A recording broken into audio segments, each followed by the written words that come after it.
Bonjour à tous. Salut!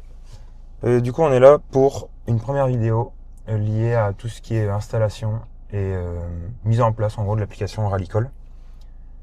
Et voilà, on peut y aller. Donc, on a un téléphone ici. Comme vous pouvez le voir, on est bien dans le 6.2, il fait bien gris.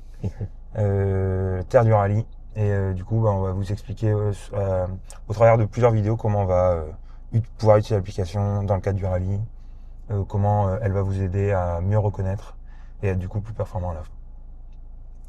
Alors pour commencer, déjà, on a plusieurs façons d'installer le téléphone pour utiliser l'application sur le volant.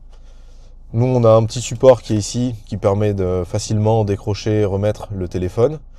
Il y a une autre possibilité, nous on a commencé comme ça, c'est simplement en mettant un ruban adhésif sur l'arrière du téléphone et on va venir fixer le téléphone sur le moyeu du volant. Donc on a soit le volant, on peut le mettre en paysage, pardon, le téléphone, on peut le mettre en paysage, ou alors en portrait, les deux sont possibles. Pour une lecture optimale, je conseille le mode paysage.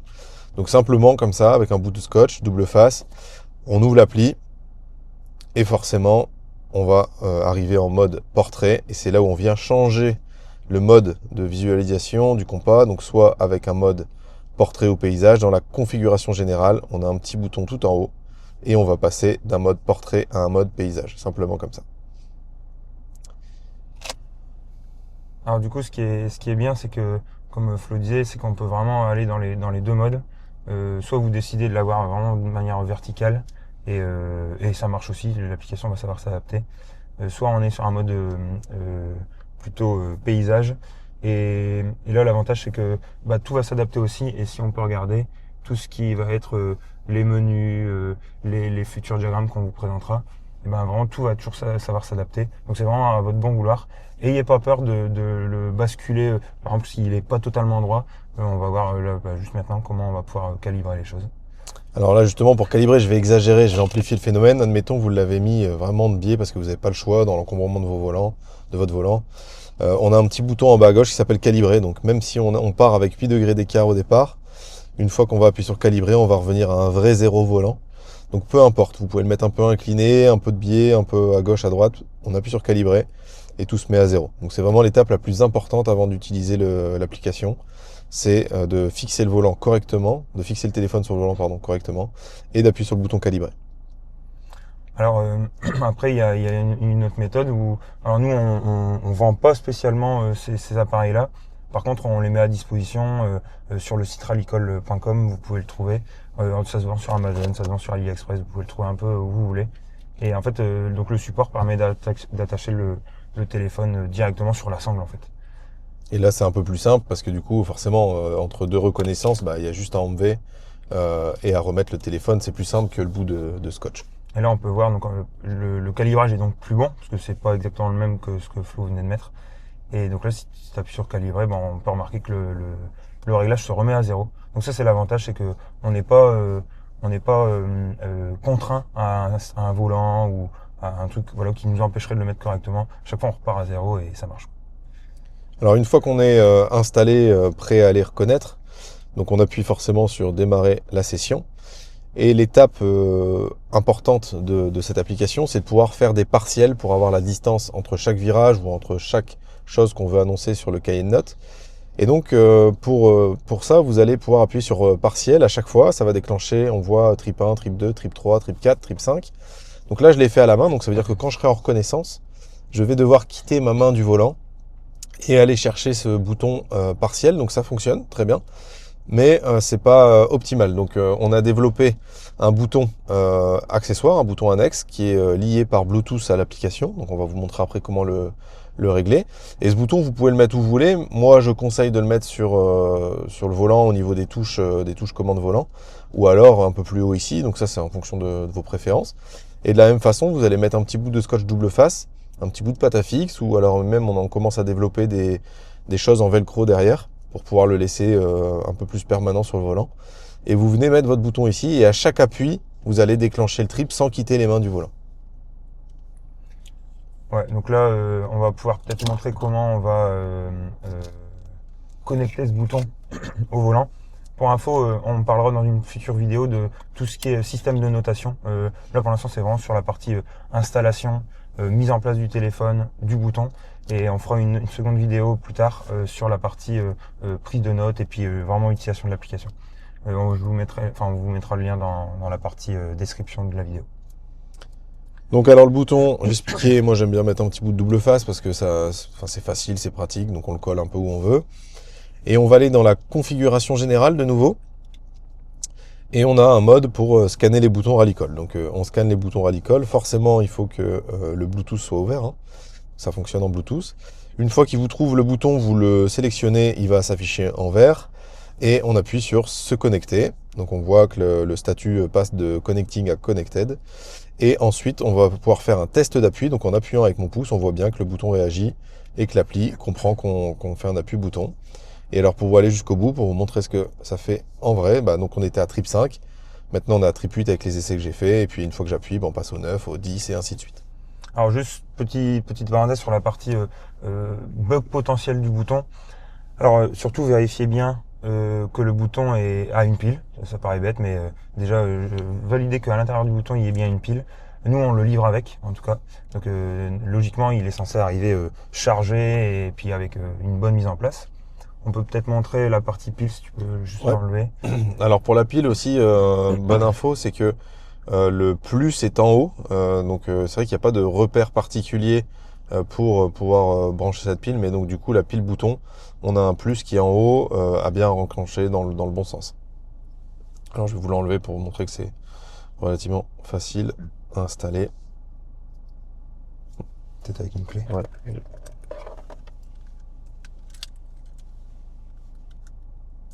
Et voilà. Donc forcément, on envoie la pile, le plus en haut, et elle vient se glisser. Là, le plus, il est là. Côté de l'interrupteur, enfin, du mécanisme, on est ici. Du coup, le plus doit bien se situer sur la partie haute. Donc en gros, hop, dès que je le mets là, validez bien que, en fait, en appuyant, il y a une petite LED bleue qui s'affiche.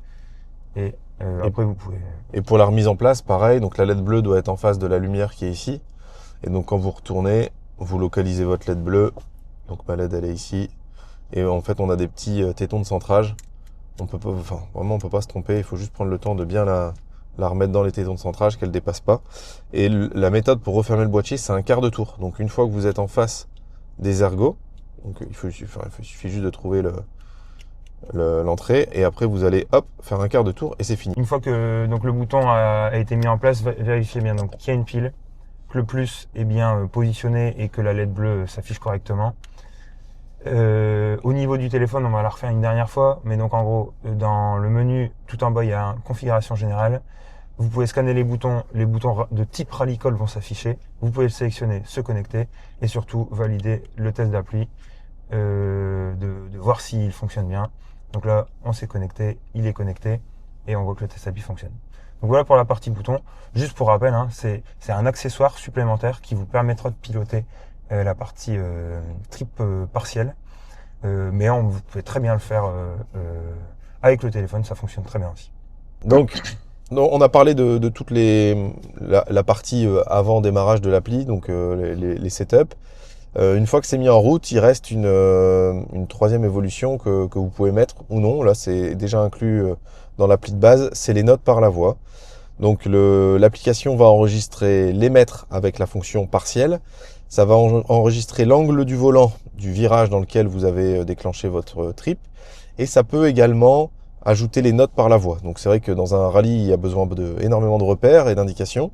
Donc pour pouvoir inclure tout ça dans l'application, vous appuyez sur ajouter des notes par la voix. Ça va se mettre en route automatiquement et il va reconnaître ce que vous êtes en train de dire à votre copilote. Donc par exemple, si je change de trip